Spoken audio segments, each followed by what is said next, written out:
That said, any comment from the commissioners? None up there. I think I'll close the public hearing and move to the regular commission meeting. Roll call, commissioners, all commissioners present. Any additions to the agenda? We're gonna add, Yeah, correct. In the executive session, we will be performing performance evaluation for the executive director with his consent and knowledge. We just didn't list it on the agenda and should have, but that's correct. That's ORS 192-6602I. Noted. Pass the test. any other additions to the agenda? All right. On consent agenda, commissioners. Move to adopt consent agendas, just A and B. Are you involved in C? I am, no, I don't believe so. If there's any checks to Glass-Can Builder Supply, I have a financial stake in that. I don't believe there are.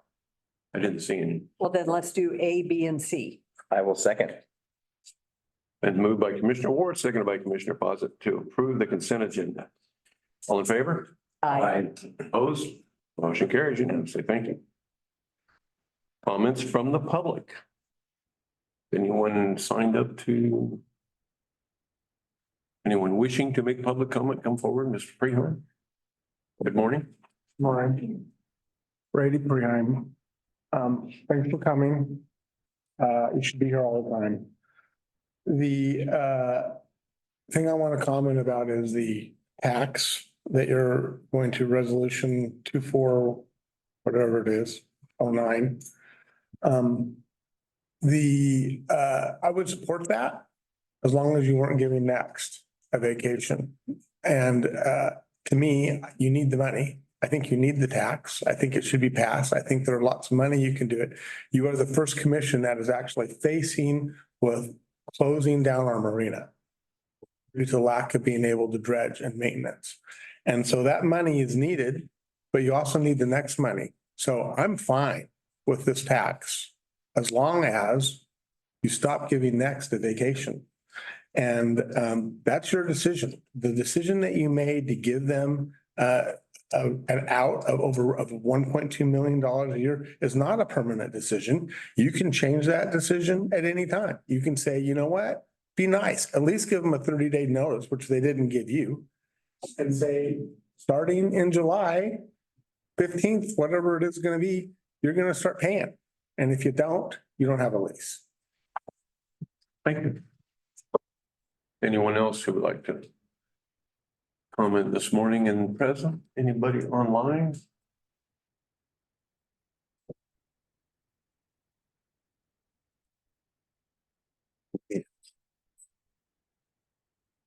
Yes. Mr. Series, were you wishing to comment? Just a brief note, that we couldn't hear what happened before the consent agenda for folks online. Thank you. We did a flag salute, we did roll call, and we added to the agenda the executive director's evaluation and executive session. Okay, great. Thank you. Thank you for letting us know. Is there anyone else who wishes to comment? I understand the Zoom very well, so. I don't see anybody, is that right? I think we're good, yeah. If they had their hand raised, we'd see it. Okay. Yeah. Thank you, everybody. All right, moving on. New business, resolution 2024-09, setting the port tax. Mr. Glenn is out today, so Art will be presenting. Good morning, commissioners. As you know, we went through our protocols following budget law. We had our budget meeting on May 8th. And you guys voted in favor, the budget committee voted in favor of 4 cents per thousand budget tax. And we know that that's most likely not going to pass today, but we're following our process. And The budget committee has approved what we did approve. We've conducted deliberations and considered any additional public comments here today. And now we're making the next step in voting on imposing the tax or not. So before you have resolution 2024-09, which shows the 4 cents per thousand. A matter of housekeeping, if you were to want to just amend that resolution, we can keep that number, set it to 0 per 1,000 value. And similar with the next resolution, we changed the amount. So we have two resolutions that are teed up and ready to go. From a legal process, Mr. Salisbury, I think we're covered as we believe we are. Yes. Interestingly, if the commission had decided to go above the 0.04, we would have had to hold another meeting to do that. Because it's all about notice and comment to the public, right? So if you're going to do more than what the citizens and the budget committee recommended, you would have had to hold an additional meeting. Comments I can start. I feel like at the time of the budget committee, I voted to move the budget forward with the 4 cents in it. I've never wanted to vote that tax in. I don't see the need for it right now. And I don't support it, but I did support moving it forward so we could have this discussion. So that's why I voted yes there. I would not support levying port tax this year. I think Commissioner Warden had a discussion about, I don't know if you were going to speak to this, but potentially levying 0 this year and then putting together a committee to look at the water access issue and see if it made sense to, in light of dredging issues and the marina issues and us being a port, if it made sense to look at budgeting that levy fully next year and using it to continue water access, I think is how we phrased it. So that would be a separate, I don't even know if that'd be a resolution. We just put together some folks when we talked about, Commissioner Ward and I talked about making sure that there was stakeholders in the community involved in it too, regardless of whether you're for or against the port tax, but having it be well represented to take a look and see if that's something the community wants. Yeah, I'll just reinforce that. I mean, that is what we talked about. And if we are to do any type of change to the structure that we currently have, which is 0, it requires us to get out in the community. It requires us to have community support. It requires us to have the community understand why we need it and are asking for it, and to get their support, because without community support, this just simply won't work, in my opinion. And thank you for your letter. Oh, sure. As you know, I do support levying the tax, and I also agree with Brady that we did not handle Next very well in terms of the lease. I think that was a big mistake in how we handled it. We should have at least been able to get some kind of a bond or some element that would ultimately give us that from Next. So, but I do support it, and it's only been, what, I think 3 years that we haven't levied a tax. It's 4, is it 4 fiscal years now? Yeah. So at some point, it was voted on to levy the tax by the public, and the public has never voted to take the tax away. Okay. Right. So I do think that we are working in more complicated grounds with our fiscal stability. And it's important to start taxing at this point in time. So that's my, that's for, in fact, I would prefer to the 0.8088, I think is what it actually is. So, thank you. I do not support the levy. I think we need to spend a lot of time with public outreach. I think there's plenty of, we did plenty of outreach and to the community and educated the community on how the port operates and the deficit it's operating at, especially in Scappoose Bay. I would be in favor of. And to echo kind of some of what Nancy and Chip said here, and if the levy was brought back, I would prefer putting it at the 8 cents instead of the 4. If it was brought back, to me, if you're bringing it back, it's bringing it back to what it was. Yeah, I'm also opposed at this point for a lot of the same reasons. I do agree with a lot of things Chip said as well. I think working towards next year and getting public comment, educating them on what we have going on out at the marina specifically, because I can tie it to water access and recreation. And making sure they're on board with it, helping them understand the impact. It's a pretty small amount. I don't think a lot of people know that. And obviously, we're in an environment where most taxes were voted down this year. So it's kind of tough to then just reinstate one without talking to them about it and making sure that it's bringing some value to the community. So I'm looking forward to having those conversations over the next year and reevaluating in 2025.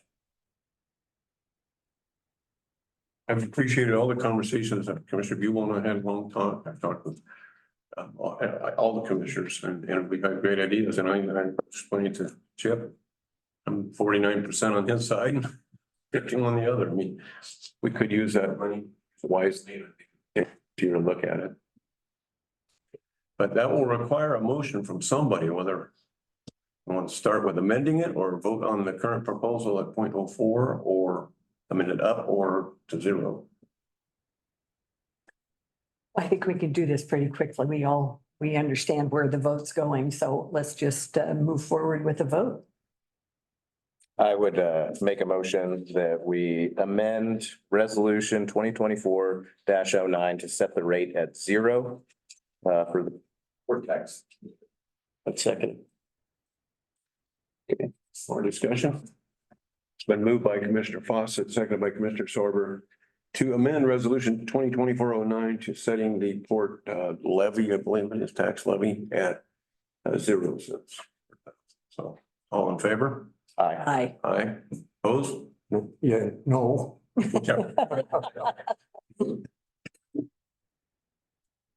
Very good. Thank you all. Thanks for a great discussion for that. Okay, with that, Now we can approve the budget. well, what you have in your packet is what the 4 cents about. I have an alternate version of that as well with the 0 cents and the appropriations at that rate. So it's the bottom line number is a little different. And it doesn't quite match up exactly with the tax because we've done some internal things to make everyone happy. But the number is a little bit higher. You'll see here. I'll let you know it. What was before you was 17,564,969. Excuse me. That's the updated one. 17,564,969. In the packet, at the 4 cents, you have 17,791,288. So that was with the 4 cents. Without it, you see it drops a little more than 200, but we moved a little bit like we discussed internally and changed some of the capital. Some of that the cash carryover that Yes. Commissioner Ward and I looked at with Glenn. Which is why you see a higher number this year than last year. So am I understanding that the expenditures are not really changing? It's just the cash carryover is changing, or are there things cut? Must cut a little bit. Yes, we did. We definitely did cut some. You remember going through the April 10th presentation where showed you some of the things that we had taken out. Similarly, as we move forward with some of our travel and some of our sponsorships and things like that, we've cut some things for sure. So the resolution 2024-10 would be amended to have the number of 17,564,989 as the total adopted budget. Can I just say so moved instead of repeating all that? Yes, you can. All right. We have a motion. We have a second. Made the motion. So I believe, let's see if I get this correct, but motion 2024-10 as amended to have a total budget of $17,564,989. 69, sorry, 969. Yeah, I changed that because you said that, okay. $969 and anticipating a levy of 0. Is that properly stated? So, all in favor? Aye. Opposed? Motion carries. Thank you. Thank you, commissioners. Item C. Shall I get back to his chair, Mr. Salisbury?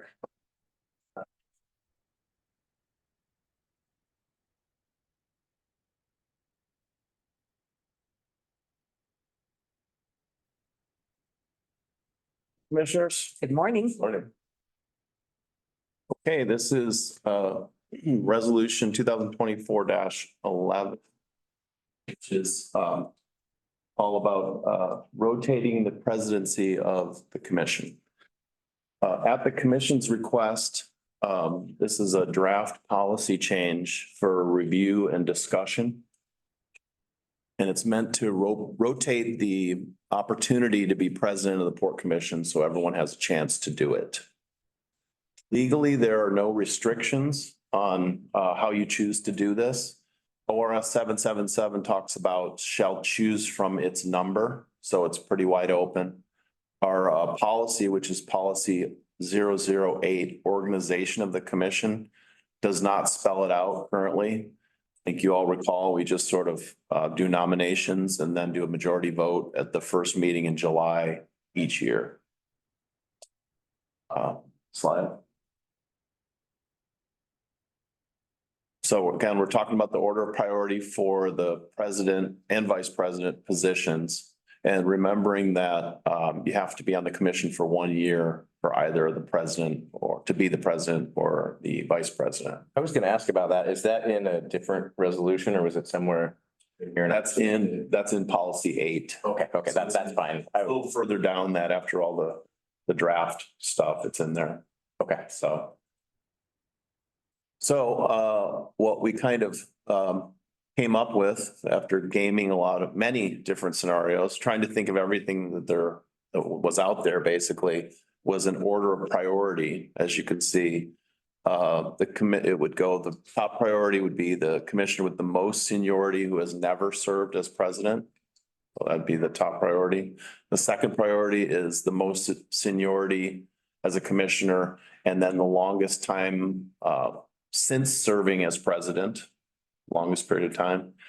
And then the third sort of catch-all is just the longest time since serving as president. And I believe that captures almost everything. I even consulted a couple of statistical and analytics experts on this, and they thought that captured all of this. The only question that came up was how to resolve ties, basically. And so if you have Seniority? yes, so if you have two, because every year we have 2 commissioners, or every 2 years, in odd years, we have 2 commissioners and then 3. So if they're elected on the same day, they have the same seniority. So, and it turns out America has quite a colorful history and tradition of resolving ties in elections. So dating back to 1803, exactly. Yes. I won't get into that in detail here, but whether it's coin toss, rock, paper, scissors, whatever you want to do. Yeah. This assumes that all the candidates. Correct. So this is just for the nomination of the president. So if they decline the nomination, then it would go to the next order of priority. Yeah, you don't have to do it. You get to accept the position. And this is a rule set by the commission, so it could be just like the current requirement of 1 year before you be president. You can make a motion that says this rule notwithstanding, I still nominate so-and-so. It would be just as valid as this.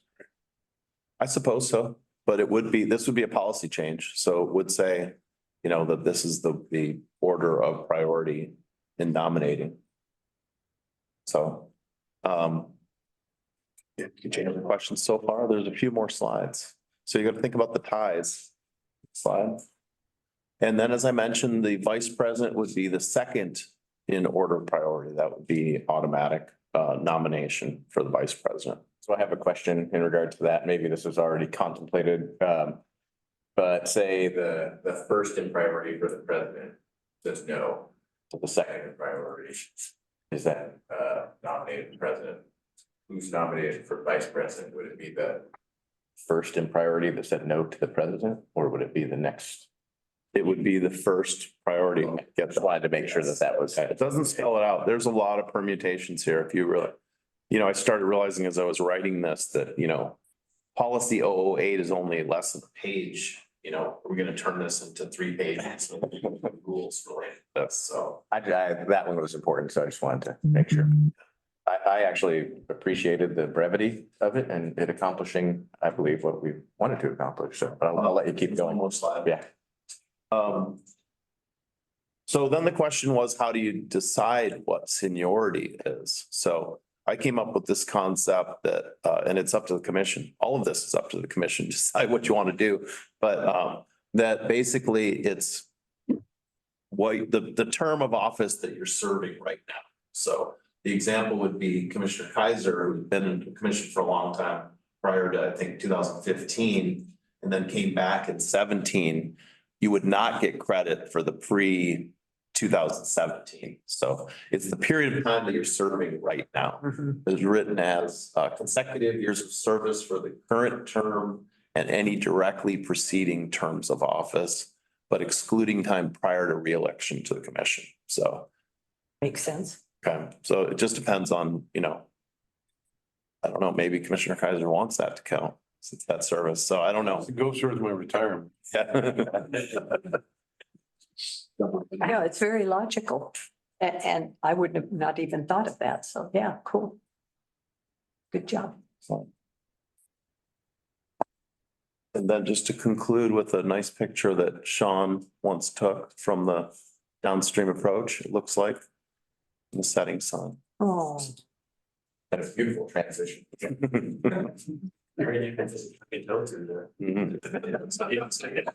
Yeah, that's right.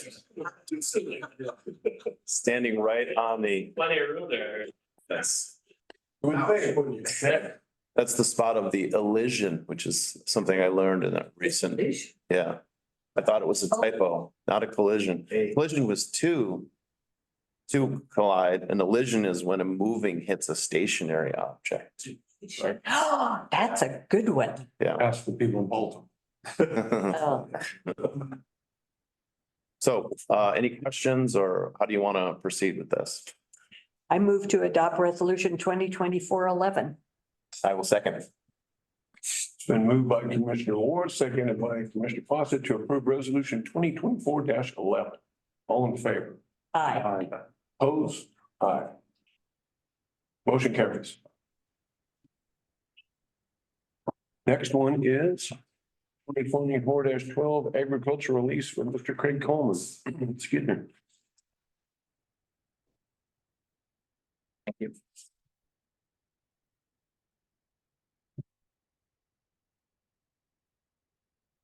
Morning. Good morning. Good morning.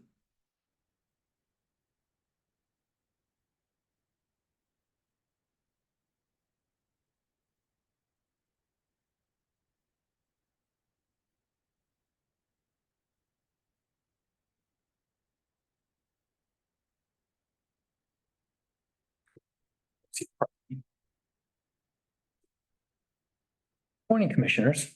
Morning.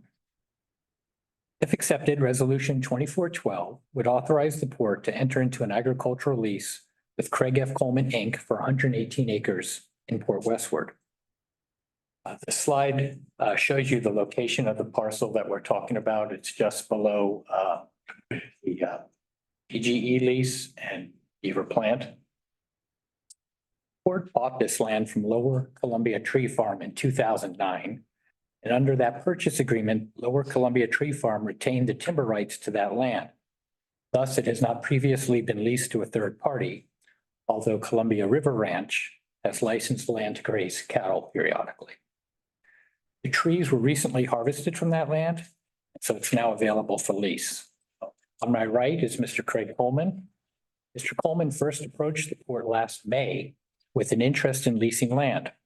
When this land became available, he expressed interest, and over the past few months, we've been negotiating a lease. You will note that the rent for the first 2 years is $30 per acre per year. This rate compares with that of our current ag leases, and it recognizes that the land will need time to become productive. Rent increases significantly during the third year of the lease to $150 per year. If the lease extends beyond the initial 4-year term, rent increases again to $175 per acre per year. And we believe the lease structure recognizes that Mr. Coleman will need to do significant work to improve the land. And while at the same time, over time, it brings the rent up to what we believe is the market rate. To enable Mr. Coleman to plant his crops, the lease includes an evergreen provision. This means that after the third year, Mr. Coleman will request an extension for an additional year. This process will repeat annually. In other words, he will always have 2 years on the lease subject to the port's agreement. Having said that, the lease does allow the port to reduce acreage or terminate the lease with 1 year's notice.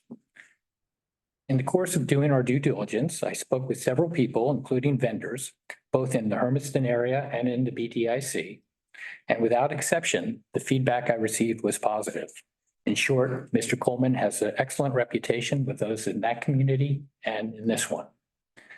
I want to turn this over to Mr. Coleman so he can introduce himself, describe his plans for the property, and answer any questions you may have. My name is Craig Coleman, as we know. We bought ground down here in the beaver drainage starting last summer. We bought 300 acres so far. I'm going to back up. I'm moving down here. We have a farm in Hermiston, Oregon, Hermiston Boardman. If you ever drive up 84 in the Boardman area, you can see blueberries along the road. That's us. We raised quite a few acres of blueberries. That's kind of one of the reasons why we first came down here to look at this ground was the blueberries that are here. So that's what the ground we bought eventually will be in blueberries. That's what we do. But we farm, we raise probably 15 different crops. It changes year to year depending on economics. Right now, my son, he graduated Oregon State in 2019. Had another project going on, so pretty much the keys to the farm at him in 2019. And he's been running it since. I figured it's time for me to get out of his hair. And so I'm down here playing in the mud. He's up playing in the sand. We plan on being here for a while.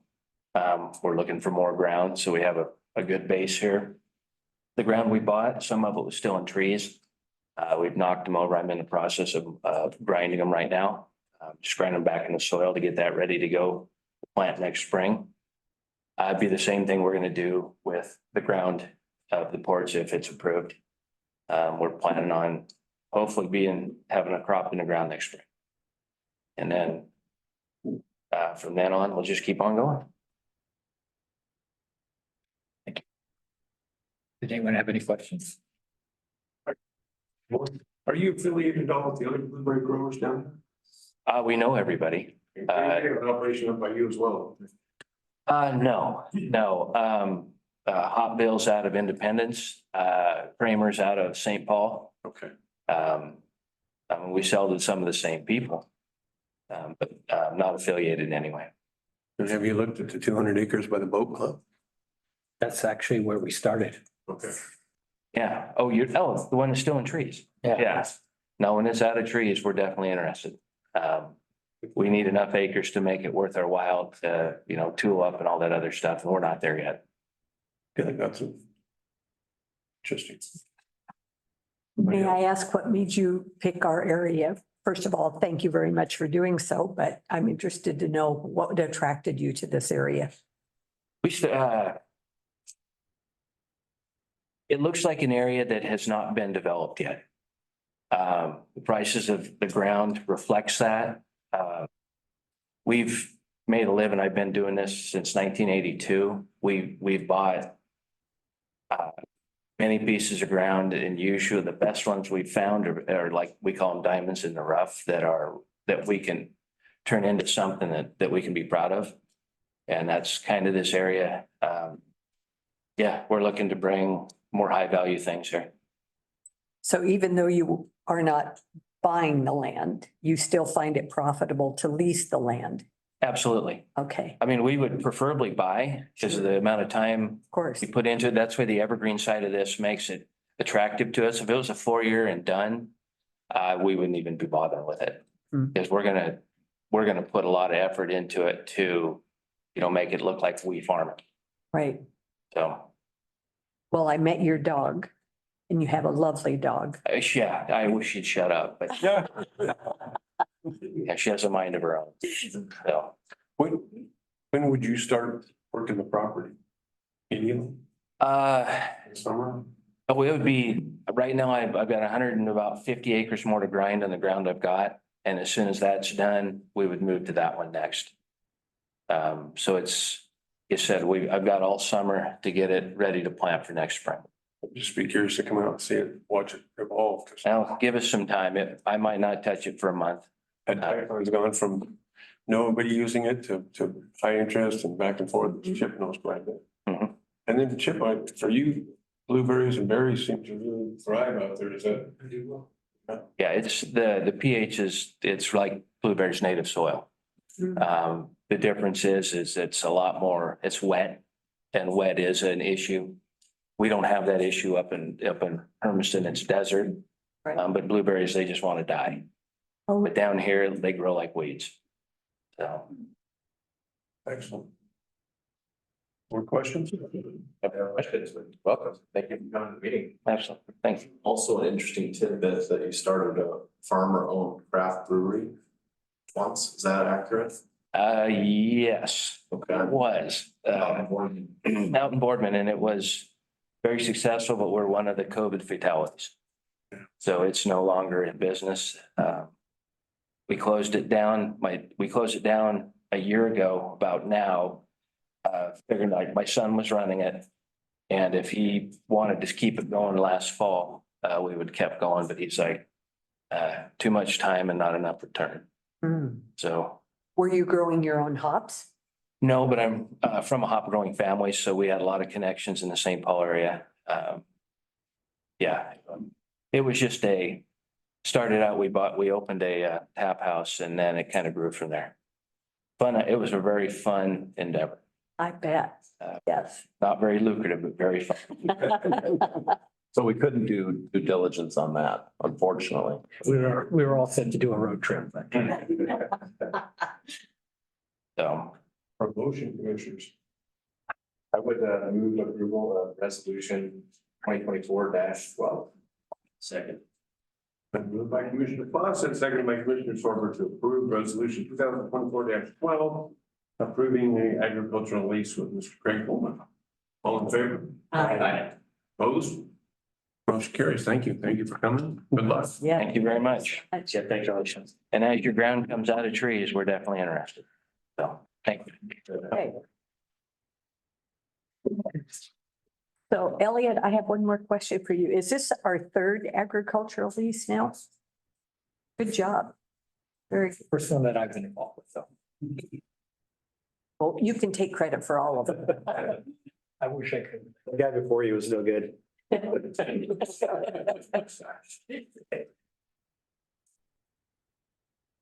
Old business, if there's no further new business.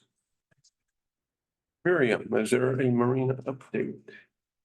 This morning. Miriam was getting ready. Let me say that we put several of these items on the agenda, placeholders, Marina, airport, a couple of them. I had some talks with Sean and others about changing that format to going to more of a manager's report. So you might, the next chair next year may do that, but I like having it on the agenda a lot, but sometimes it puts the staff on the spot to say nothing's happening when it's not that nothing's happening. It's the, so we try to see if we can move more to a manager's report format to keep us updated on all these things. With that said, what is happening? Good morning. Well, our upland project is moving along on schedule. Plans are at 100% and have been for a little while. We will receive our building permit. We should have that in hand very, very soon, but it's taken a lot longer than usual as It is for all permits, all state agencies. We expect our invitation to go out to bid by Friday and begin our contractor selection for this project. The drawings were received, were reviewed by the city, and our engineers were addressing the last remaining comments, which then they'll go back to the city, and then that will trigger our building permit release. The city engineers reported that the drawings submitted by KPF were some of the best he's seen in a very, very long while. So it's nice to hear that, and kudos and congratulations to our consulting engineers, KPFF, for doing such a really good job on those. Port staff's completed the building of 2 pay stations with the exception of the metal roofs, and those will go on site during the construction process so that we can do the electrical work before we put the metal roofs on. Those come out very, very nice and saved us a good chunk of change by our staff doing it themselves. Let's see. The only item that was unplanned was having to install a new fire hydrant out there at the marina, but you know, they're very, very old, so it's not a big surprise. The project's currently under budget. Originally $815,824. It's now estimated to be $672,233. If you add a 10% contingency of 67,000 and change, we're at 739,000. Still under budget. We hope to keep it that way as we move forward. We did receive a grant for 408,000 on this project too. All right. We have some EV chargers that Lacey's been working on that project with, in partnership with the PUD at the marina. They've been installed, charged, tested, and turned back over to the PUD for them to set up their accounts. We have noticed that vehicles have already been able to successfully charge. As you see, Elliot's on the left right there. So thanks, Lacey. Did a good job on this project. We're just doing the last minute cleanup in the parking lot there. I didn't get the call for the photo op with. Right? You're ready to. Okay, thank you. Our nature trails were in need of some maintenance to keep them safe for pedestrians. We hired a contractor to fill potholes, remove tree roots, and repave sections throughout the entire trail loop at a cost of $26,000. The project was done well. It looks good. We're very pleased with the outcome. There are some areas in the main truck and trailer parking area of the marina that need the same treatment. We've had some tree roots uproot and crack and lift pavement. So we plan on timing that project with the upland construction. So it's done at the same time. So there's less interruption with our visitors. Our security service, Metro Watch, is back on duty at the marina as well as at Trestle Beach. And we find that their services have been very useful and helpful, and already just starting out this early in the season has helped us resolve some issues that we found. So we're glad that they're on duty. And that's all I have for the marina update. Any questions? I have one. I heard from someone in the public that we had removed our parking signs for 10-minute parking. I think it is 10 or 15 minute. Why did we do that? Or did we just do it temporarily and put them back in again? Yes, we did. They were not being used for 10-minute parking. You did what? You did remove them? They had been removed. Yeah. So we offer no free parking? Other than handicap stalls, I believe so. Okay. Didn't we do that in order to encourage people to use the walk out to the? Well, with the changes we've made to the daily use fee, it includes no matter what you're doing at the marina park. Okay. It's a $10 flat rate, no matter if you're launching or boating or kayaking or doing the trails, it's a $10 use fee. It seems like having 10, 15-minute spots or whatever it was would be more useful as the fee goes up if somebody just wants to stop and use the restroom or let their dog walk around a bit. Right.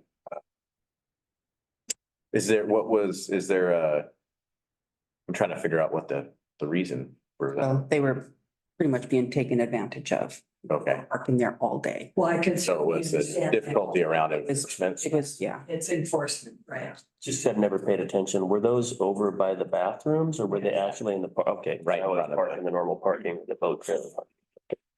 I struggle with this topic Me because it's useful, but I do also understand it puts an extra burden on our staff. But I also struggle with just removing things because it is burdensome. So. I think Yeah. others thoughts on. That's interesting because we want people to use our facility and especially local people. It seems like this is something we would really want to encourage, and yet how do we monitor it? You're supposed to have an answer for it. It's difficult to state, but Yeah. with the use, the taking advantage, the enforcement, and they weren't used as 10-minute parking. And so the timing was at the time that we've changed the use fees out there is when the signs had changed. But, we can talk about that more later. You want to think about it? Throw that to the advisory committee and come back to the commission. Yeah. Yeah, I love giving it to someone else. Yeah. Okay. If I could, I just want to mention the maintenance staff and Miriam and her team, and they really try to be efficient. They're very cost conscious. I really appreciate their level of, looking at things that way. So kudos to them and you and your teams. Thank you. Right. Thank you, Mayor. Lacey Cole Airport update. I did mention we stepped out. Good morning, commissioners. I think I have. Yep. An update for you with pictures. There are no pending through the fence permits right now. So that's an updated picture from the east side of the airport looking south from a couple days ago. Go ahead. So I'm going to do a quick update on the generator project, airport road improvements, runway closure lights, and the west side pavement maintenance invitation to bid.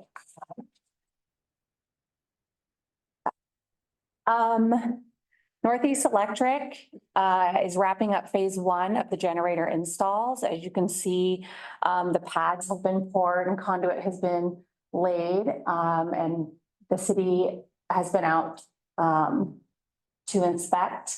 So that project is moving along. The left photo is Transwestern property. And then the right photo is the airport lighting vault, which is on the east side over by Overall. We're done for now. They're going to clean up.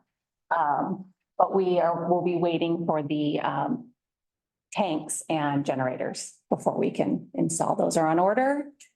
And we will hope they get here soon. And on the generators, will they have an automatic switch over? Okay. Next slide. So we've briefly discussed the airport road on the improvements. Sean and I have worked on this project. Ed Freeman, in his More Road expansion project, offered to dig this trench for us for free. What? Yep. Very thankful. And in that process, we have been able to, we will be installing conduit. We'll do 5 concrete bases and conduit for lights in the future on that east side road, on the east side of the airport road. So we'll have it ready for lighting at some point when we're ready to do that. We've also worked with Northwest Natural Gas to have natural gas piped in and put into that trench as well. So we're just kind of taking advantage of the trench being provided at not our cost, and getting some natural gas and electricity up that road, lighting. So just simple improvements. But they started yesterday. The trench was paid. Yes. We're paying for the pipe, $8,000 for Yes. the pipe that we capped, and then 15 electrical conduit. and the lighting bases. So pretty good deal. And I actually was out there yesterday. They had not told me they were going to start digging the trench, and they happened to start. So that's moving. There were a number of different easements related to this, so we were able to move very quickly with them, get them recorded, get it all done very fast. That's not a word you hear very often. Motivated people. Yeah. Next slide.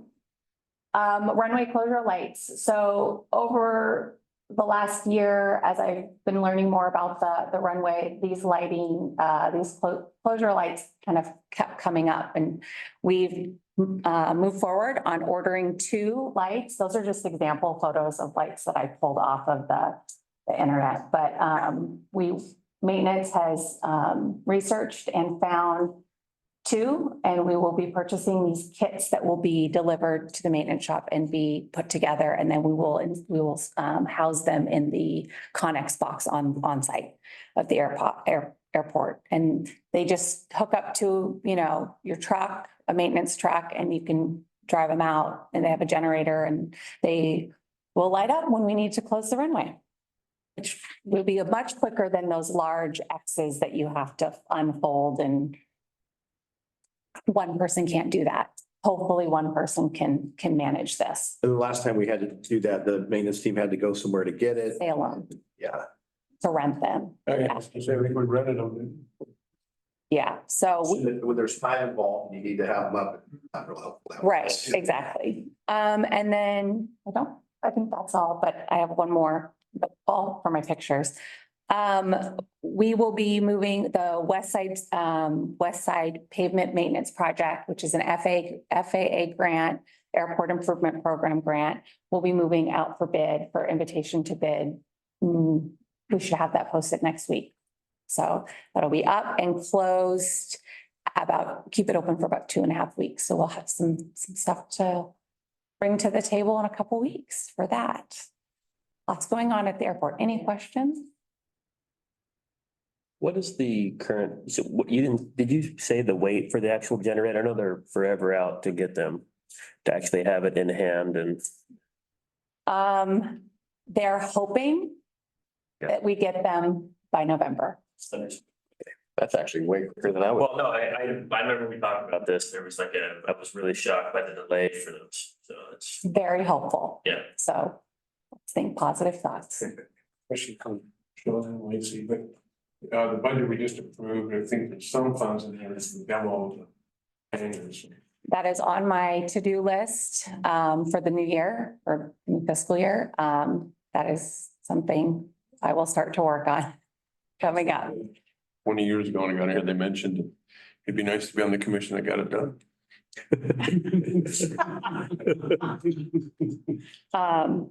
Yes, it is on the list of projects that the Airport Advisory Committee has talked about.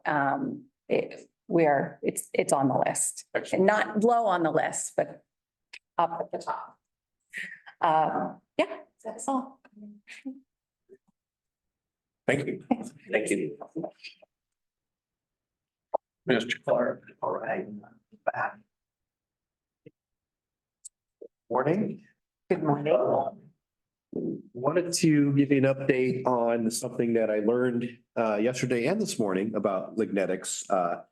As you may recall, I had mentioned that I wanted to engage our regional solutions, the Governor's Office of Regional Solutions team member for our region, Nate Stice. See if he could help us with the DEQ air permit modification. And I guess I probably asked the wrong question because I was, trying to be helpful. I was way ahead of the game. What's actually happened is they've submitted their modeling, their air modeling with the new cyclone to DEQ. They have to approve that modeling. And then there's also a protocol portion that they have to approve. So we're at that point now before they actually can submit their air contaminant discharge permit. So all to say that I was trying to be helpful, and somebody at the Regional Solution team who's up here and talks to the different agencies was trying to be helpful, and we had our wires crossed. We're just a little bit ahead of the game. So when he asked the DEQ gal, hey, what's going on with this permit modification? She's like, I don't have a modification for a permit. So that started a whole dialogue, and now I understand it's a process. Modeling, the protocols, both have to be approved by DEQ.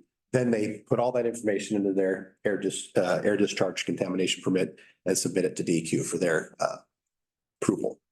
Quite the process. Yeah. And of course, that's where I think is when we'd want to have any kind of push.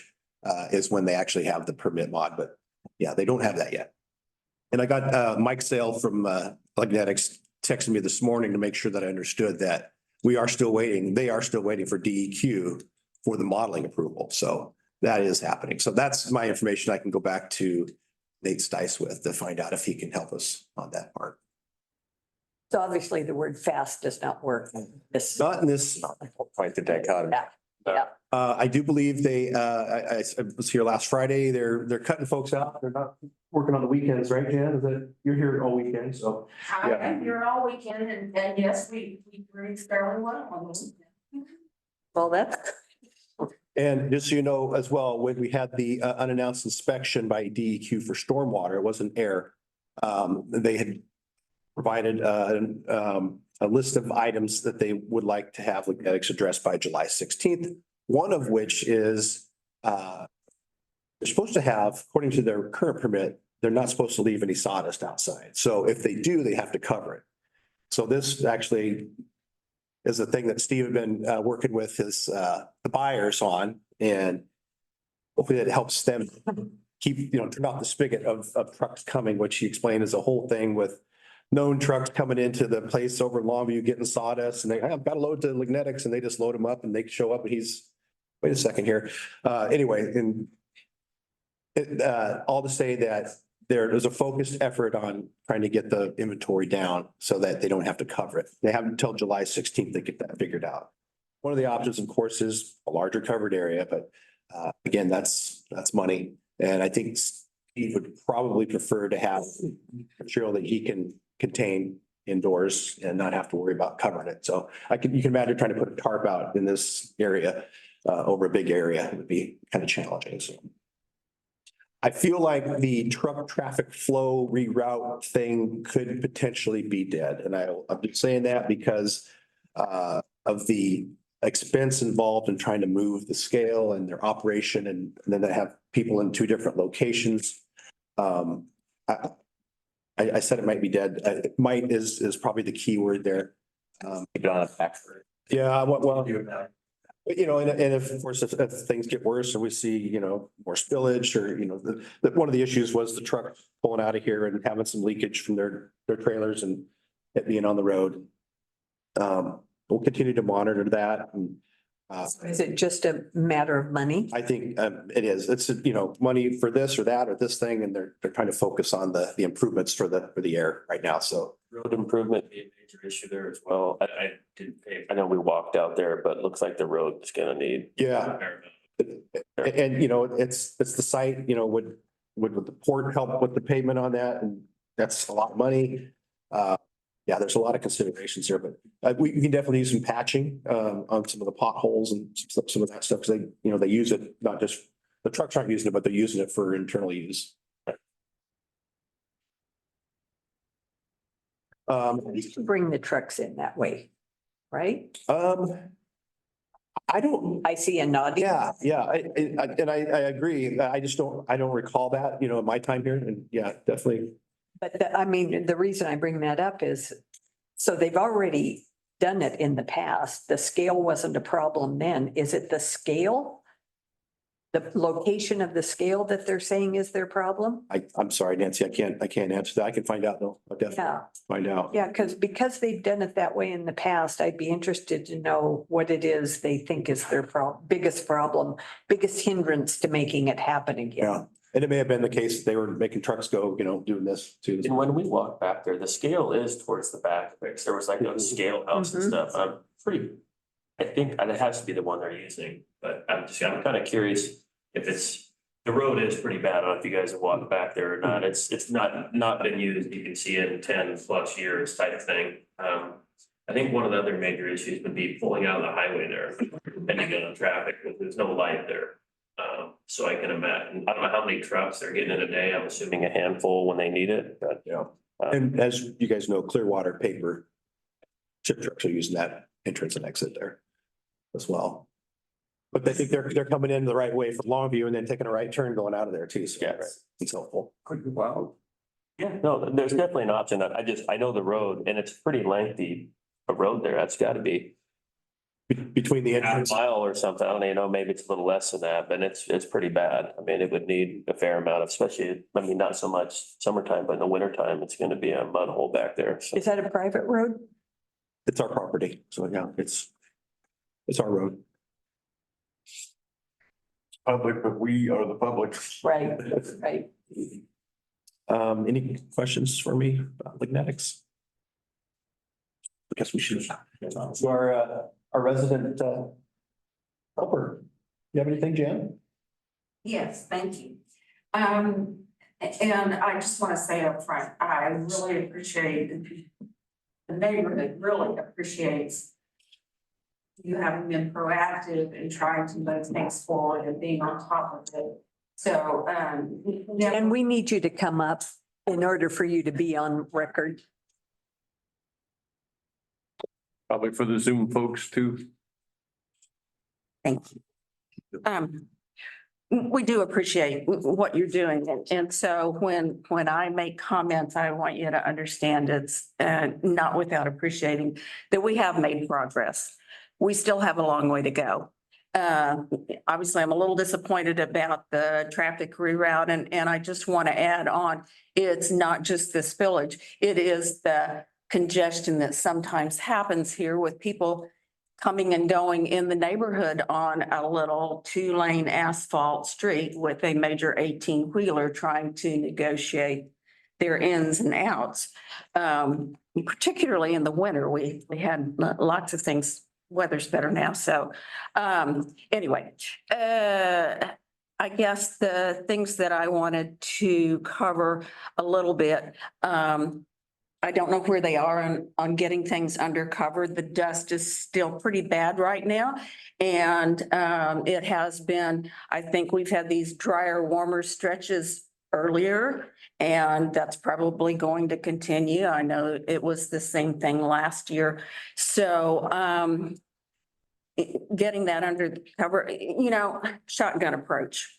We want to look at every avenue to improve the situation. One thing is not going to make the 90% difference.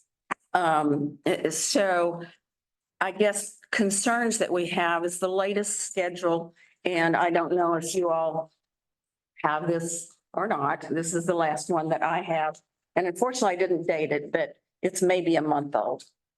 Things are pushing out into 25 now. So initially September of 24, and we had been told you will endure another summer. Well, now we're going into 25 with several of these items. And we really don't want to look at 2 more summers of this. So I think it would be worthwhile to get from Lignetics, is 25 wishful thinking, or are we pushing, or are we going to continue to push out? I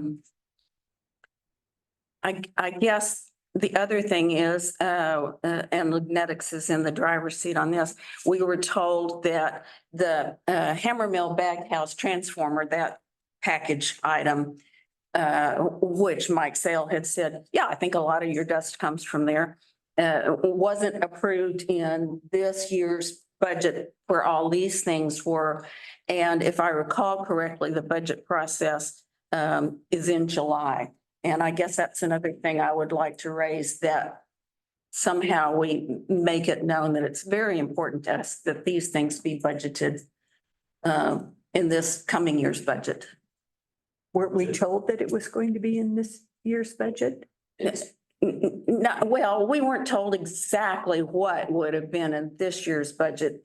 The things that are on this list were the things that were approved when they finally presented what they had approved, but we were definitely told that this issue was not approved. I think initially they had already bought some of the equipment, and so they didn't think it would be an issue. To add, yeah, it was it's a power issue to run that hammer. Sean, isn't that correct? It's 2 things. It is the transformer, right, but it is also that the enclosure, yes, the bag house that they have right now is not adequate. Understood. To house it also. I do recollect talking about the transformer. you run the power side of things, because PUD said we checked on that. They said they possibly had that transformer in, And it's gone. but that I don't know. Well, that's what I was told. And they don't, Brian, you may know this, but does the Class Night PUD, will they offer an upgraded transformer knowing they're gonna get more power? Do you sell it? It's usually sold. I'm not sure what Columbia River's policy is around that sort of thing. It doesn't surprise me that it potentially got used for something else. Those are typically not reserved unless it's paid. Right. Project already. It's a lot to keep on hand for dollar standpoint. There's a quite a wait time for those. Yeah. Understood. Basically, those are just the items, I guess, that I wanted to address and just ask for your continued support and pushing for these things that can be done to be done. Thank you. You're very welcome. Thank you, Jan. Thank you. Say there. About this, and then she needs to be our consultant. You are our. I will say they were quick to respond when I messaged them. I sent a message to Steve and Eric, Steve Nelson and Eric Lawrence. And not only did, excuse me, Eric respond, but Mike Sale responded as well. Oh, good. So there's definitely tracking and their eyes are on it. So we'll keep pushing. Yeah, I would think that we'll have another community meeting sometime this summer just to get that updated on all these things. Be good. Thank you. We'll be there. Any other questions about Lignetics? Thank you.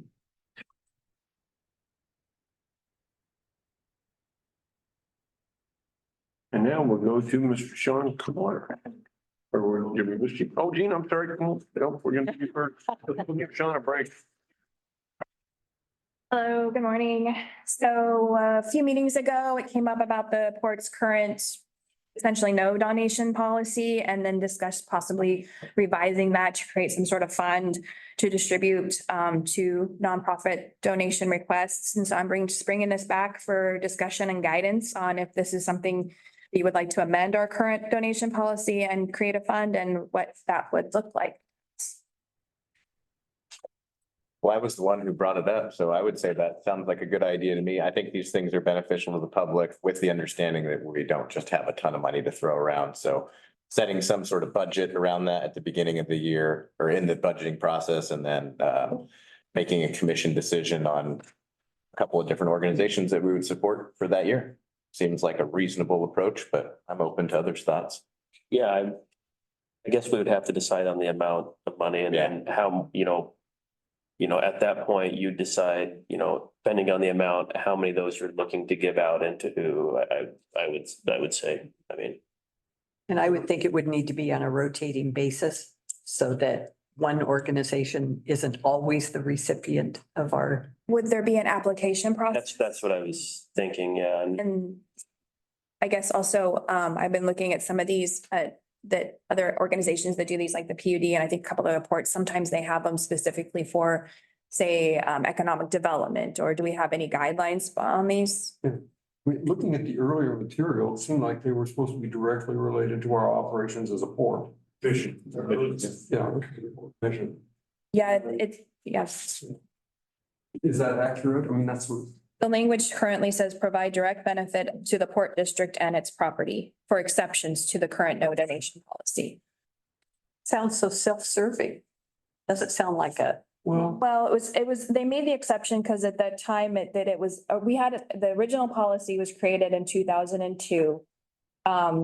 And basically, I looked this up in response to the growing number of groups asking for donations. The board found that if they couldn't, every organization should receive equitable support or no organization should be supported.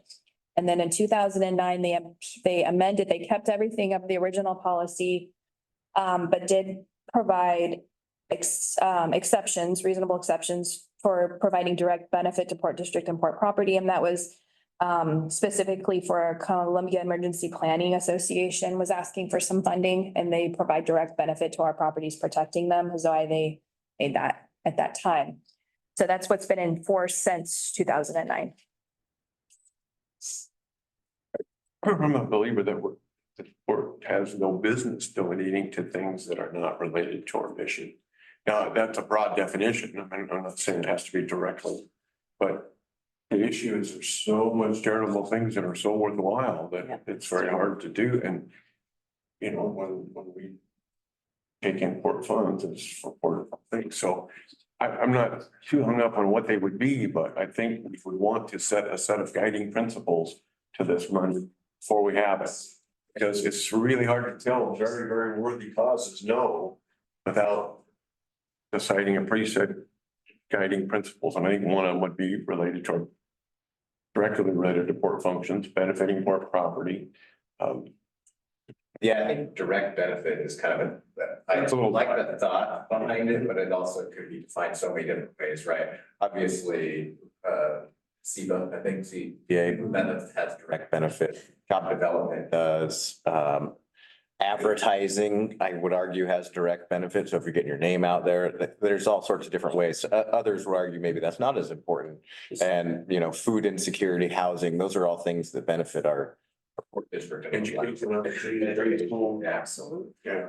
Could it be something as simple as keeping current language and then depending on your applicants, they can go, obviously they're gonna be reviewed, the applicants are. Tell us how you benefit. Yeah, exactly. We're gonna know what that is. I mean, a personal opinion, I don't know how much time we need to spend on revising the current language. It seems to be broad enough to fit the bill. And then depending on how many applicants, you might get 2 applicants, you might get 30, who knows, right? In that point, you could, you know, just like Brian was saying, hey, tell us how this fits port's mission. And I want to be clear that we're talking about less than $10,000. Sure, yeah. We actually started, I think last year our budget was $10,000. That was a different budget, though. That was for my community and outreach. So I would think that would be a separate, I mean, you can tell me if you want to change that.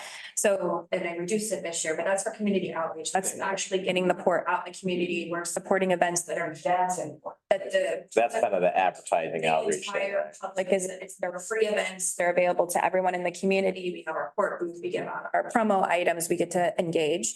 So that, to me, that's more of a separate thing than sponsoring a nonprofits fundraising event. So that's how I've seen it. Several of the nonprofits that I work with go to an application process, and the beauty of that, publish it well ahead. But when you get to that request other than emergency, you can say, look, here's the application, you're invited to apply for next year, but we've already set out. So I guess you want me to put together an application process for this, and this is something we would publicize? I liked that. It worked well for the other organizations, so. And is there any guidelines at all around economic development or towards our mission, or, and is it broad? Things that we brought up might be things to highlight. Okay. In the applications. Mission related, some of what you just rattled off earlier, honestly, would Okay. be what we want in there. I would sure think. So what are we talking about in the way of a budget Would this be this year or next year, or? and how much? So just so you know, community outreach, we were at 10 before and you came down to I think we're at 6 or 7 this year. We 7,000. that might have, yeah. So thinking that we wouldn't spend, we'd probably spend about that same much, maybe for a table or something if they apply and we. Yeah. Since we're already kind of halfway through the year here, wouldn't this be for 2025? You know, depending on how you want to. Look starts in 3 weeks. Yeah, the next one after that. Right. Like we'd be setting a budget for this sort of thing a year from now. That's, yeah. I don't think we're gonna turn around quickly enough to. We already passed the budget, right? I would maintain that the dollar amount is probably enough that if, you know, we didn't order as many office supplies, it's a bad example. I don't know what our office supply numbers are, I should, but it's not gonna be, okay, for example, if somebody wants us to do a table, we could bring our own table. It's what, $1,000 sometimes, it's depending on what you want to spend or.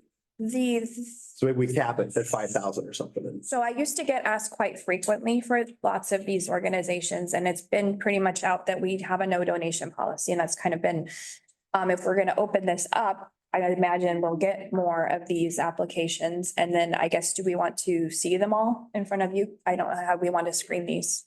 I would think we advertise it at a certain point in the year that works well for us. Let's start. And then there's a deadline. get those applications in and they're for events throughout the next year or whatever. And we evaluate what we want to support and make a decision and go from there each year. With staff. Okay, so it's a committee. But as I sit here and listen to this and hear it, it occurs to me that many of the things that we were looking to include in this donation policy are more community outreach.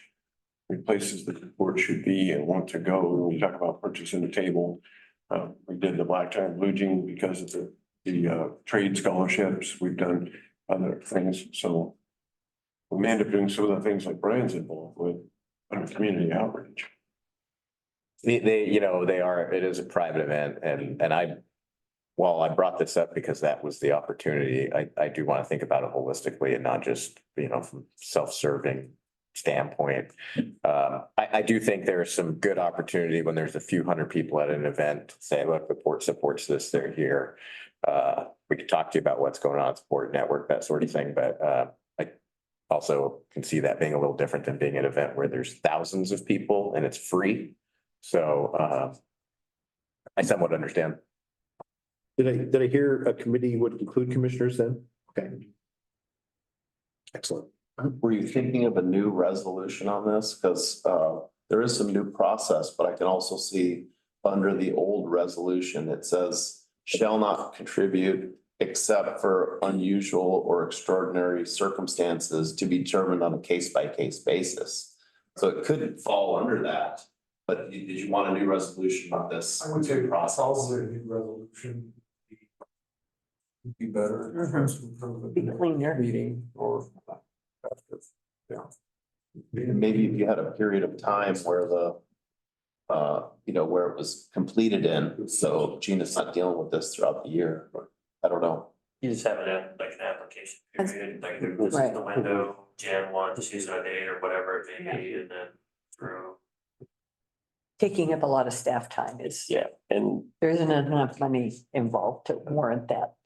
I would recommend your application deadline be March-ish, so that if you decide to do more or less, you build it right into the budget. Oh, good. with this, I'm assuming we would just have something via website on there, and if somebody wanted to look, and I'm sure after that, after a year or so, word of mouth, I'm sure will carry. I don't know how much time we'd really want to spend trying to do a ton of outreach on this. Most nonprofits, once they hear, they'll be asking. Yeah, that's what I was figuring. The first year after that, it'll be, yeah. What about recycled technology? That was one of the exceptions in 2000 resolution that said, unless it pertains to recycled technology. Address further in the port's recycling policy. Donating computers and tech, fax machine. I think cash and, our surplus policy, surplus property. So we could strike that out perhaps in the new policy. Wouldn't it? Yeah, we can clean it up. So is this something? Better, stronger, faster. Yeah, we're clear. So this is something perhaps we could start in January then? Okay. And is there two commissioners who would like to serve so we can give guidance to staff to make it more palatable, more likely to be approved? I think I'm obviously. I don't think it's gonna take a ton of time. Okay. So. But I'd like them to be able to, for little details and questions, to be able to get an answer. Yeah. Instead of having to do it by consensus. So, Brian and Commissioner Ward, were you agreeable? Okay. Sounds good. So there would be your go-tos and I'll support whatever they put together, so. All right, thank you very much. Thank you, Gina. Thank you. Now, Mr. Clark will do his executive director. Thank you, commissioners. Real quick, I wanted to introduce Mary Lidla. She's in the back here. She started Monday. She will be replacing Susie as Susie sails off to retirement. And we're excited to have her. She's through Cardinal Services, same as we did Krista. So that worked out really well for us. Cardinal Services has been a good partner for us. So welcome, Mary. Last week I was in Clarkston, Washington, which I didn't know where it was before I had to go there, and it's a long drive. You didn't wear Clark I know. in Washington. And I did not make the connection. Clarkston's on the Washington side, Lewiston's on the Idaho side. I didn't make the Lewiston, Clark, Clarkston. Pretty special area. To make it more confusing, they call the area the Lewis Clark Valley. They don't say Lewis and Clark. It says their promotional material says Lewis Clark Valley. Anyway, beautiful drive. Can't complain other than some back pain I was having. And a lot of stuff talked about there. The biggest thing I feel like, you know, obviously they're still working on the lower Snake River Dam issue, but everyone's talking about the rising costs and it's affecting everybody's projects. And we talk about, you know, you start estimating 2 years before a project and you think you're going to do your design and engineering. And by the time you get to build it, can't afford it. Well, everybody's experienced that across the board. I shouldn't say can't afford to build it, but seeing the rising costs and it's affecting everyone's budget. So we're not alone in some of that. You know, as it relates to the dredging costs and some other things that port maintenance shop and yeah, costs are really a concern. I don't really know there's anything that Pacific Northwest Waterways can do about that, but I thought that was an interesting takeaway from that. That group, a good, really good venue up there. They took really good care of us. I really liked it. I'll go back.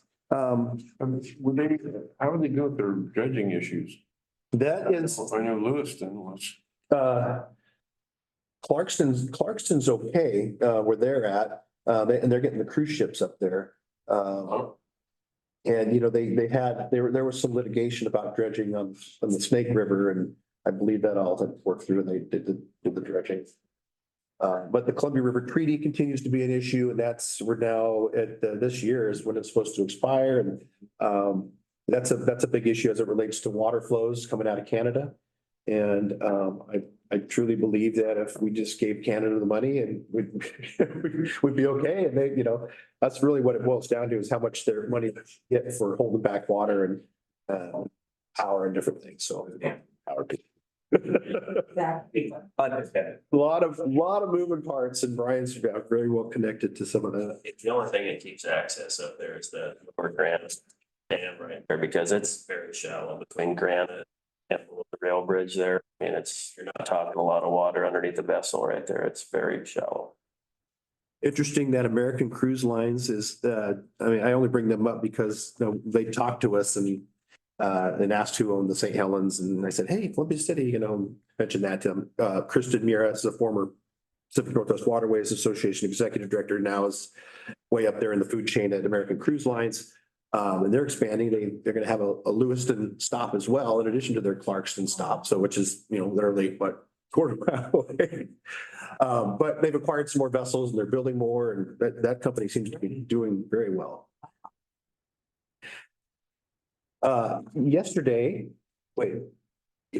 Monday, Amy and I went and toured Sport Copter with Mr. Jim Vanek, which was really, really interesting. Pretty quiet while we were there. I think he had one other employee, but he is on the verge of getting a financial influx, he said. So he's got some orders he feels like he's going to be fulfilling. And yeah, it was a very interesting operation. He's definitely bursting at the seams. He's asked us before about the new hangar building and wanted some more information about that as far as the sale or lease of it. But I think, yeah, as he's contemplating how he's going to spend his money, he thinks he needs to expand and build another building and or use potentially the new hangar building, which isn't quite what he needs, but I think he could make it work. Let's see, yesterday, Elliott gave a presentation to the Oregon Freight Advisory Council regarding the Connect Oregon grant. They're part of the review process for that, so he gave a presentation to that group.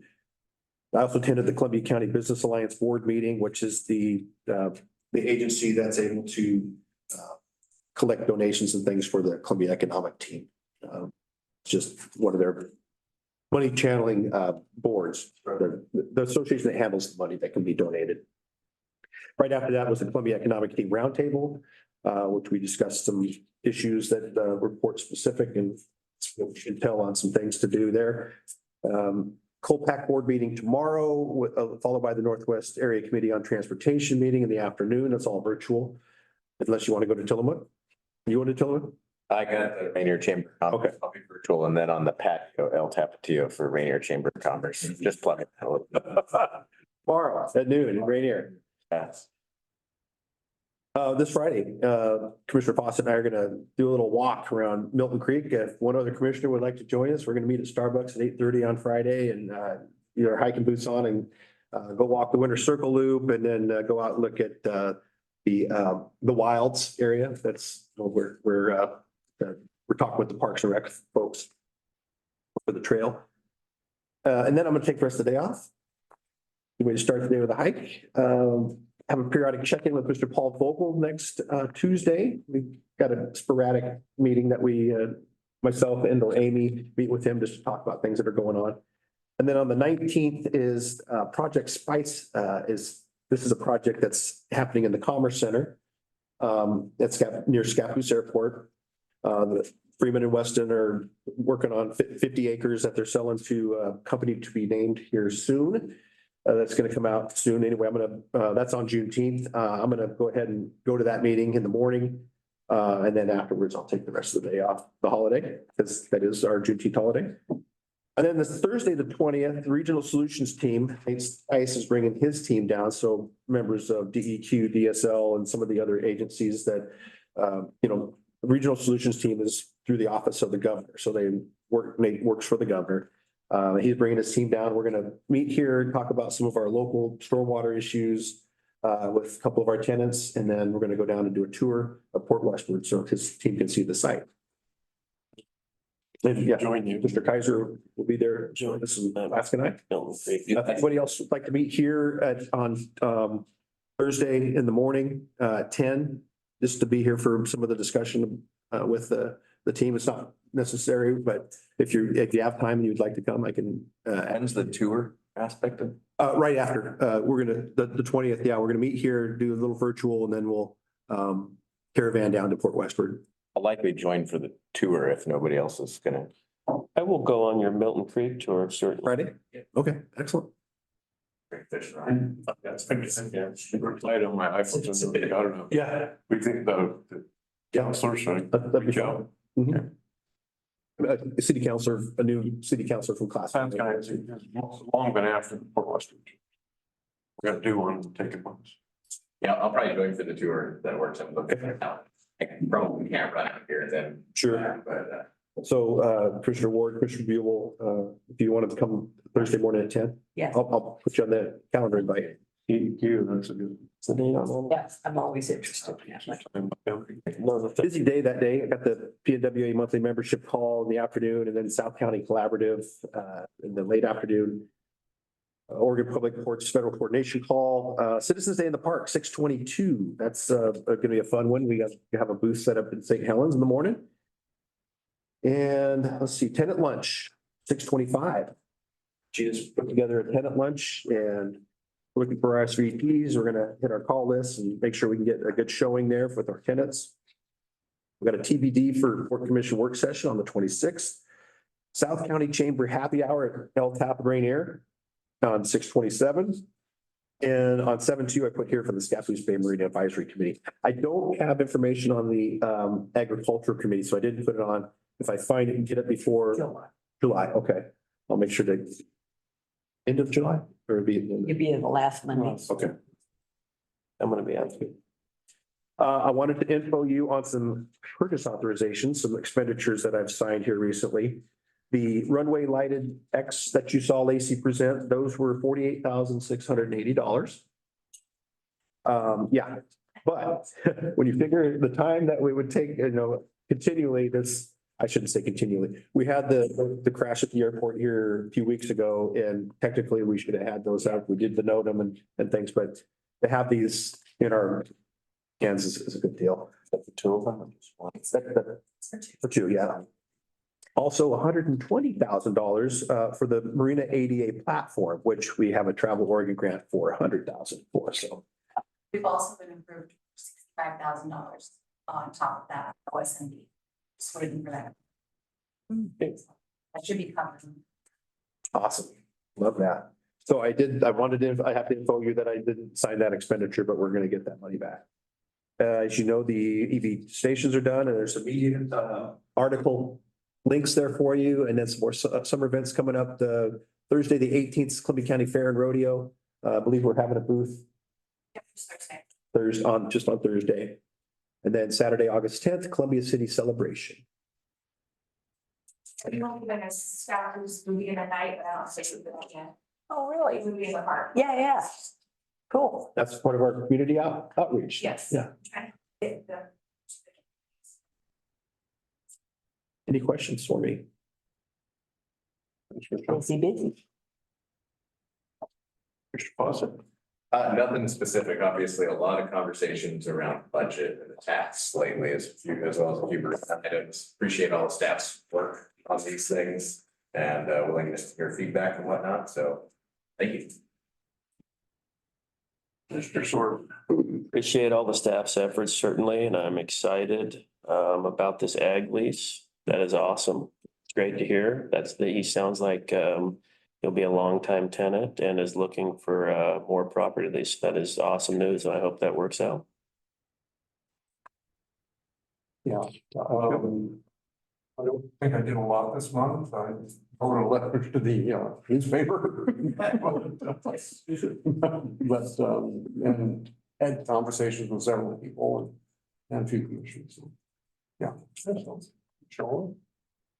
I had an interesting evening last evening. I was invited to join a group that were interviewing, or I guess just getting acquainted with the 4 people who have been selected in the finals for the city administrator for the city of Scappoose. And one of them is currently the administrator for the city of Cottage Grove. And he told me that they just recently secured a $3 billion grant from the federal government to do rail diversion. So they're going to be doing overpasses, underpasses, $3 billion, the tiny little town of Cottage Grove. What was the basis for getting it? Was it safety or? Yes, same issue we have. It's much like the rail goes. Yeah, Yeah. just curious. Yeah. And I asked him, I told him that I was salivating when I heard that. And I said, how did you get this? And he said, he is a member of the League of Oregon Cities, and that through their lobbyist, they worked to get that. But I mean, that is stunning. They are a tiny little town. So we fire the SDAO lobbyists now. Get the big Oregon cities. Well, really, Yes. I do. There is And then less yes. to be Yeah, we're showing pictures, yes. gained here. Because if money like that, and he said it's all because of the federal government's desire to improve infrastructure. And it's like, yeah, we're obviously missing the boat here. Yeah, if I could, just briefly on that, you remember we did the rail safety mobility study, and the idea was, okay, cities, here's your study, use this. And then I believe that at least St. Helens, I put it in their transportation plans and things to, the safety of the intersections with the rail. But, of course, we were screaming for at least one overpass, somebody's got to build an overpass. As convoluted as it is with the rail, with the ODOT rail, P&W overlay and the city and the county. And then those intersections, I would think that it was going to probably be a big number too. Hopefully not 3 billion, but that sounds like a big master plan. I'd like to learn more about that for sure. Yeah, well, it was stunning to me. I was. Senator Wyden and Merkley should be able to, I'm sure they had to coordinate through there for that infrastructure grant. They should have some information. Do you remember what kind of grant it was? Was it a raise or an infrastructure bill? It was through the infrastructure bill. Yeah. That's what made it possible to have that money available. Yeah. But, to get such a significant amount of money, and for a town that small to be able to pull that off, I just think kudos to them, number one. But where are all the rest of the cities like us? Where were we? How come we're not doing this? And maybe we just don't have the right, like you're saying, maybe we don't have the right people that can guide us and lead us to the pot of gold. Now that we know about the pot of gold. Yeah, yeah. I encourage some folks to take a look at that. Correct. That's it for me. I do believe with the potential at, geez, that story on the 10 point, thank you. The rail's an issue for not only this county, but we're gonna have it going through where we get no economic benefit, so. Mhm. And on a similar note to you, I spent the last week in Ketchikan, Alaska, fishing, in which we ran our boat out every day and back, and I had to wait for cruise ships to go by, 3 times, actually. There was that many cruise ships going, so I was talking to the staff there saying, we're thinking about going into town. He said, I don't go today. There's a website you go on, it shows you how many travelers will be there. Well, 17,000 people. I heard Juneau started Juneau, limiting it, yeah. Juneau, Ketchikan, any of those cruise ship stops, or you don't want to go, yeah, so. Get across the streets because they travel so fast. I had to go between them and I thought he was gonna start honking at me. And they're big. They're very low intimidating. They're very. But when you talk about Lewiston, those guys picking those up, you know, I just, yeah, Astoria just got a commitment from another cruise ship line there at the port. And Ketchikan put in a berth 4 now, which is way outside the city, and they bus them in. We drove by and there's a cruise ship out in the middle of nowhere. They getting worked on, or no, they land there and bus them. Cause they put a zip line in next to where I stay. So they only just hear kids screaming like a zip line, but they bus 14,000 to 17,000 people a day on all these different activities. Amazing. So that cruising, that Columbia River cruising starting to catch on. Yeah. It may not be so far fetched to come here and do so, especially with Scappoose Bay kayaking. I could totally see that. It's a zip line. I mean, the cruise ships have been on the river for years, and it probably will catch a little more fire, certainly, but this is kind of a lengthy trip here. I mean, you're from right here on a cruise ship, you're looking at rough from Astoria to there, you're gonna be 24 hours to Kennewick, and then you'll be another, you know, depending on dam blockages. A lot of people are doing this just because the dam locks are so intriguing to go through. You don't get to see that, so that's kind of a neat part of it, and the gorge is really beautiful going up through there, it really is stunning. I don't know about Lewiston and Clarkston, you know, go up there, but you know, but stop, do it. I mean, I'm sure there, if cruise ships are going up there, I'm sure there's some Fishing yeah, experience. oh, certainly, no, certainly there is there, yeah, but it's definitely a lot of unseen territory you don't know is there, so. Only other thing I had is that I would be interested in the 200 acres that behind the boat club at Alaska. I would be, if we got somebody who's doing what he says he's gonna do, making these long-term investments. Man, we should see about getting those trees knocked down. I was gonna comment on that, I think absolutely, are they hybrid poplars or what are they? Yeah. Yeah, I mean, if you have somebody that's that serious, that's awesome that he's looking to do that. That's excellent news. That might be the foothold. I mean, you've got the 2 blueberry farmers down in the hill, but bring another one in and get, it's got 300, adds 200. It's gotta be mutually beneficial to each other. I didn't ask him, I was gonna ask him how many employees, because it's gonna take a fair amount of folks to out there at certain times of year, definitely taking care of that. Machine harvest a lot. Do they? Yeah, pretty much. Yeah, when I was young, everybody picked the blue. That's what I How did. many people would you say you would probably employ? I don't know, I didn't think about I it. think they're doing like 3 on the machine, 1 driver, and then 2 pickers, and then Yeah, it's sort of, more vans. picking a blueberry, well, it's a long story. No, I was like ground keep wise, I mean, it's just a lot of upkeep, you know, if you have that kind of acreage, keeping it. You know, but anyway, I mean, yeah. Yeah, so that was bought for the hopes of mitigating some things that never came through, so. The highest and best use of that would certainly blueberries would be up there, so. No, it's exciting. So I had anything further? Before we go into executive session, I would say that we expect no action to be taken. Correct. We have several topics, could be a little while, but the only action after will be adjournment, so.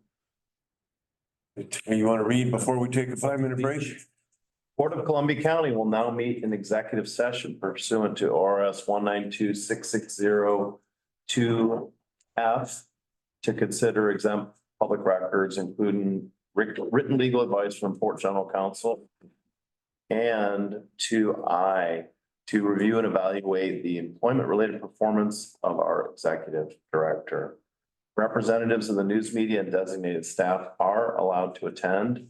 Representatives of the news media are specifically directed not to report on any of the discussions or deliberations that occur during this or any executive session. The Port Commission will return to open session and we don't expect any decisions to be announced. Any persons excluded from executive session are welcome to return to open session when it is resumed. Thank you. Thank you all. Okay, yeah.